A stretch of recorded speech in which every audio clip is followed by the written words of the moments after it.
أنا وياك كلامك سعودي مرة. اي الحين المقولة تقول من عاشر قوم 40 يوما صار منهم، ما بالك ب20 سنة يعني. خلاص تركت سويسرا. أيوة. طيب كل كم تروح لما؟ اروح له بس برمضان احيانا عشان اصلي التراويح وارجع، بس كسكن مستحيل اترك المدينة. احنا عبد الملك تركنا سويسرا والله بجمالها وانهارها، هي جنة الله في الدنيا على قولة الناس، يعني دائما يقولون سويسرا جنة الله في ارضه، لكن النبي عليه الصلاة والسلام والله ما ينطق عن الهوى، قال اللهم حبب الينا المدينة كحبنا لمكة او اشد، فوالله ما إن سكننا المدينة والله ما نبغى لا نرجع لا سويسرا ولا محسن. ولكم أملاك في سويسرا وأقارب؟ كل شيء أبوي تركه، كل شيء عشان لا يصير لنا رجعة لسويسرا مرة ثانية. ما شاء الله تبارك. طيب جواد، لكم أقارب هنا؟ هنا بالسعودية ما لنا أقارب، عندي أقارب بسويسرا مثل جدي وجدتي كلهم نصارى وبعض الأقارب، لكن ودي والله أنهم إن شاء الله يهتدون ويدخلون الإسلام عشان يعيشون اللذة اللي قال عنها النبي عليه الصلاة والسلام إن للإيمان لحلاوة، عسى الله يذوقنا إياكم إياها يا رب. جواد، أنا أسمعك قبل شوي تقول إنه جدي وجدتي نصارى. أي صحيح، في سويسرا عايشين الحين. طيب حصل بينكم مشكلة بعد ما أنتم دخلتوا بالإسلام؟ لا أنا زي أنا ولدت بالإسلام، لكن أمي يوم أسلمت يعني صارت في مقاطعة بينهم كذا تقريبا حول 20 سنة، قاطعوا الوالدة مرة نهائيا، لا سلام ولا كلام.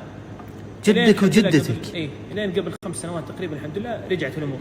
فبس إذا جبنا طار الإسلام طرفناه كيف المواضيع يقولون لا يعني لا تتكلم في الإسلام، لكن عسى الله يشرح صدورهم، متفائلين بالله. فالختام عبد الملك عندي أمنية واحدة بس، إنه كل نصراني كل يهودي كل الأديان هذه الغير مسلمة أنهم يعيشون لذة واحدة بالإسلام، بس لذة المناجاة مع الله عز وجل. يا أخي تفرش السجادة حتى لو ما قلت اللي بخاطرك، يعني أنت بس تسجد الله عز وجل يعرف إيش عندك، هذه ترى ما هي إلا بالمسلمين، فالحمد لله. سأقبل يا خالقي من جديد كما أنت مني إلهي تريد، وأرجو إذا أنت تقبلني جنان الخلود ومنك المزيد، جنان الخلود ومنك المزيد.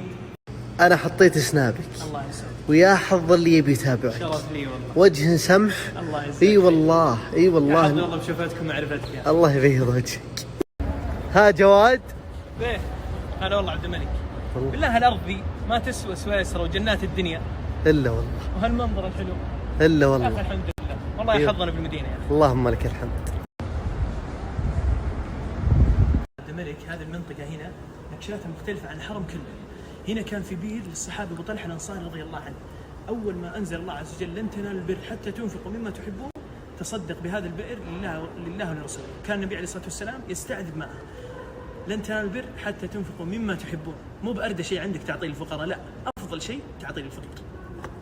يقول عبد الملك مثل هذا الباب في باب بالجهة الغربية يسمى باب النساء، النبي عليه الصلاة والسلام كان مجتمع مع الصحابة فقال اقتراح لو تركنا هذا الباب للنساء، وآخر شيء ما خلاه للنساء، لكن ابن عمر اقتداء بالنبي عليه الصلاة والسلام